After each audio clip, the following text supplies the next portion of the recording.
Bonjour, bien-aimés frères maîtres. Moi, je vais présenter 3 cas de conflit. Il y en a plusieurs, mais le premier remonte à 2011. C'était à la veille de la rentrée académique 2010-2011. Et moi, j'étais en terminale, je devrais préparer mon examen. Ayant su que si je ne lance pas ma carte d'identité nationale très tôt, le dépôt des dossiers me sera difficile. J'avais demandé la permission. Je m'étais rendu en ville, j'ai fait ces courses. J'ai mes jeunes frères qui étaient en vacances. Ils avaient travaillé, on faisait le champ avec notre papa. Et donc, ils demandaient à rentrer un peu tôt pour récupérer un temps soit peu avant la rentrée. Et notre papa leur disait, j'ai du maïs sur le grenier, il faut récupérer ça et amener ça au marché. C'est ça qui va me permettre de trouver les moyens pour vous acheter les fournitures. Mais eux, ils estimaient qu'ils étaient fatigués et qu'ils ne peuvent plus aller au champ. Ils ont pris la décision de ne plus aller au champ avant de retourner en ville. Et il y avait une tension et ils ont commencé par se méfier. Je suis retourné au village, on m'a exposé la situation. J'ai regardé et je me suis rapproché de notre papa. Je lui ai demandé de combien on a à peu près besoin. Il m'a dit qu'avec le prix, si on trouvait 2 sacs de maïs, que ça pouvait aller. J'ai regardé, j'ai dit, mais si on refuse de faire ça, c'est le seul moyen dont ils disposent. Il y en a qui cherchent cette opportunité, ils n'ont pas eu ça. J'ai réfléchi, je suis retourné vers mes frères. Je les ai appelés. J'ai dit, c'est notre papa. C'est ce qu'il a. Il n'a pas refusé de prendre ses responsabilités en main, mais c'est ce qu'il a. Maintenant, le problème, c'est qui va aller faire. On était autour de 7-8.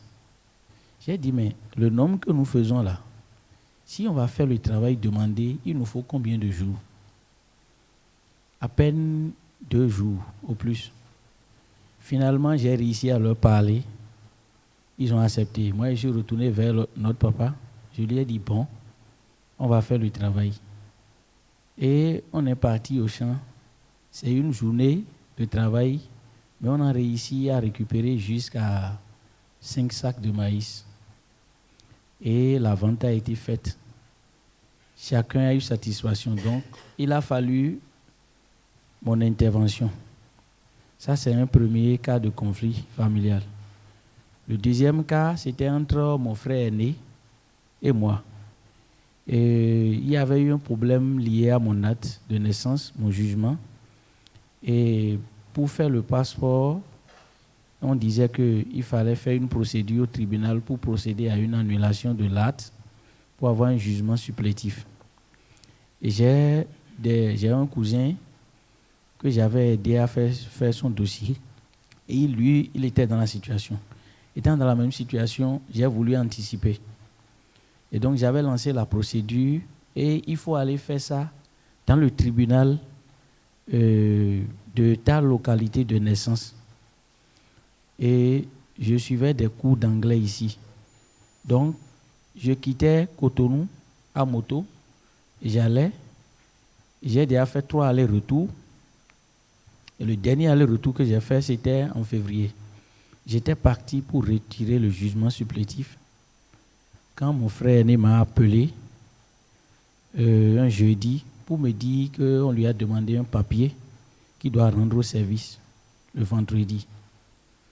J'ai réfléchi, j'ai dit, bon, comme il s'agit de sa carrière à lui, je préfère sacrifier, vu que chez moi, il n'y a pas une urgence, je préfère sacrifier ce que je suis venu faire pour lui permettre quand même d'avoir ce papier dont il a besoin pour sa carrière. Et je n'ai pas pris mon jugement supplétif pour lequel je m'étais rendu chez moi.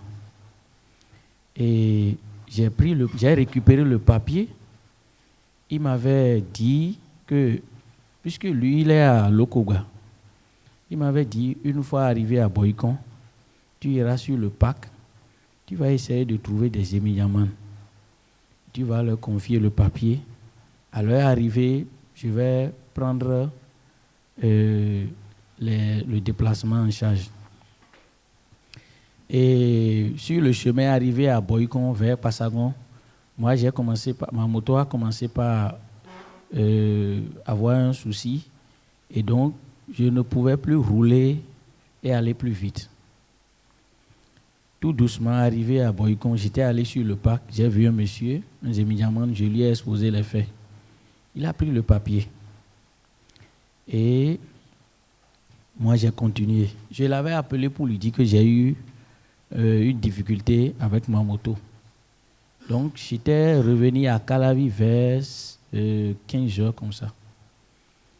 Et j'étais là, mon téléphone a sonné, c'était mon frère aîné. Il m'a appelé, il boudait déjà, il est fâché, il dit non, que c'était exactement pour ça qu'il avait hésité avant de me confier le papier, que j'ai remis le truc à un gars pas trop sérieux et qui ne le respecte pas. Puisqu'il aurait appelé le ZEM et il aurait demandé, l'autre attendait trouver d'abord un client pour partir. Et d'abord, il a demandé le prix. Le gars lui a dit 3 000 francs. Il trouve que c'est déjà trop. Et il a commencé par bouder. Et le ZEM m'a appelé. Moi, j'ai réfléchi, j'ai dit, bon, tu as ton papier avec le monsieur. Tu ne le connais pas. Et tu es en train de lui faire, c'est-à-dire de lui crier dessus. Mais s'il disparaît avec le papier, qui va perdre? Donc, moi, je regardais l'objectif qu'on devrait atteindre. Et c'est là, le ZEM m'a appelé, il a commencé par crier, j'ai dit, mon ami, nous voulons détruire ou bien on veut arranger. C'est la question que je lui avais posée. Il m'a dit, on veut arranger. J'ai dit, d'accord. Tu as besoin de combien pour partir même sans client? Il m'a dit 3 000 francs. Sans réfléchir, je suis sorti. Je lui ai transféré les 3 000 francs. Et il est parti. Je lui ai dit, une fois là-bas, même si on t'insulte, considère que c'est moi. Et ne réponds pas. Donc il était parti, il a remis le papier. Mon grand frère n'était même pas là. C'était sa femme qui avait récupéré le document. Je ne sais pas ce qu'ils se sont dit. Quand le ZEM a fini, il m'a rappelé. Il m'a dit qu'il est de retour. J'ai dit d'accord. Et il m'a posé la question. Celui-là, entre le monsieur et toi, qui est le plus âgé? Je lui ai dit, c'est mon grand frère. Il dit, mais l'acte que tu viens de poser, franchement, je pense que c'est plutôt toi le grand frère. Moi, je l'ai laissé. Et donc, je n'ai pas cherché à savoir comment ça s'est passé là-bas, mais lui m'a fait le retour. J'ai dit, c'est déjà bon.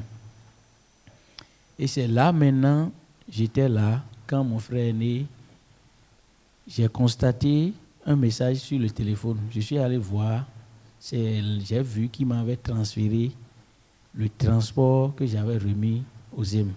Donc c'est sûrement que, arrivé là-bas, sa femme aurait demandé au monsieur, et le monsieur lui a dit, puisque moi je ne lui ai rien dit. Moi, j'ai décidé de résoudre le problème sans faire tapage. Et après la situation, il est resté un peu méfiant. Quelques semaines après, bon, moi j'ai dit, puisque j'ai appris à laisser tomber, je l'ai rappelé.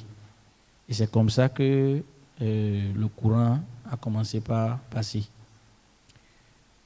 En 2024, on était allé à la fête de mouchoir magnétique à Boycon.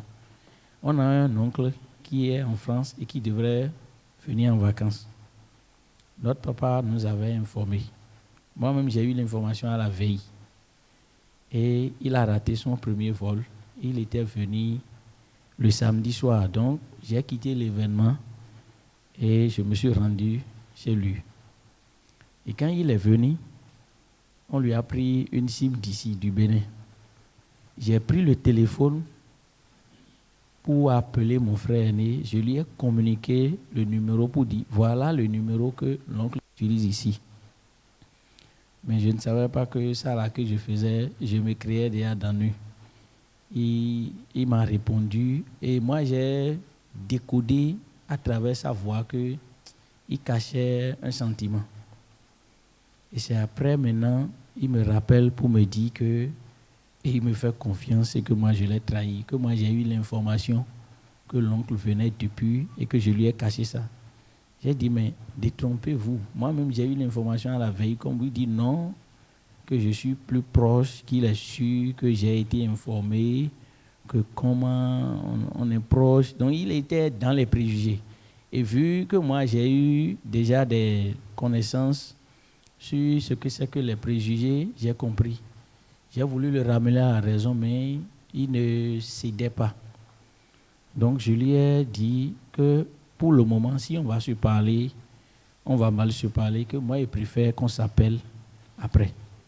Donc, je l'ai rappelé après. Et on avait même une réunion entre les frères et à cause de cette situation, il est fâché, il a annulé la réunion.